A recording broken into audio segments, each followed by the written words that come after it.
Hello বন্ধুরা, আজকে office আসার পথে এই জিনিসটা আমার চোখের সামনে ঘটেছিল। তো আপনারা এটা বলুন যে এই ট্রাফিক যে দাদা আছেন উনি এই কাজটা ঠিক করলেন কি না। তো আপনারা অবশ্যই মতামত দিয়ে যাবেন। মানে এটা এয়ারপোর্ট 1 নম্বর গেট। এই যে দেখুন, যখন যাচ্ছিলাম অ্যাকচুয়ালি যারা সোজা যায় তারা ডান দিকে চেপে দাঁড়িয়ে থাকে, আর বাঁ দিকের সিগন্যালটা সবসময়ের জন্য খোলা থাকে।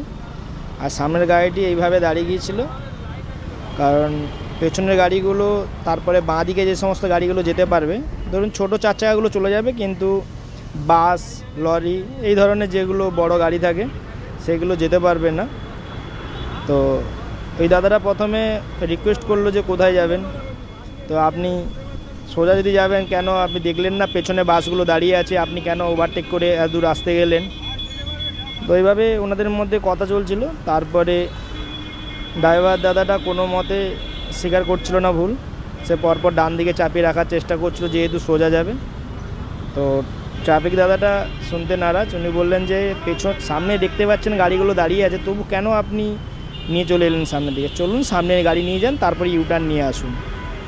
যাই হোক, আপনারা অবশ্যই আপনাদের মতামত জানাবেন। দেখুন এই বাসটাও কিন্তু দাঁড়িয়ে ছিল মানে ওই গাড়িটার জন্য।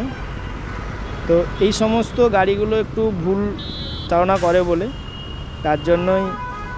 তবে আমি বলবো না শুধু ওরা, আমাদের মতো বাইক যারা চালায় তারাও এই ধরনের অনেক ভুল করে থাকে। এই ধরনের দেখুন আমার সাইডে এসে একজন দাঁড়িয়ে গেল, মানে এদেরকে সত্যি এইভাবে আমার মনে হয় সবাইকে ওইভাবে ইউটার্ন করিয়ে দেওয়া উচিত, যে যাও ওই দিকেই যাও, তারপরে তুমি ইউটার্ন নিয়ে আসো, তাহলে এত রাস্তার মধ্যে জ্যামটা সৃষ্টি হয় না। অবশ্যই আপনারা আপনাদের মতামত জানাবেন, আমি আমার মতামত শেয়ার করলাম। সবাই ভালো থাকবেন, যারা নতুন অবশ্যই সাবস্ক্রাইব করবেন।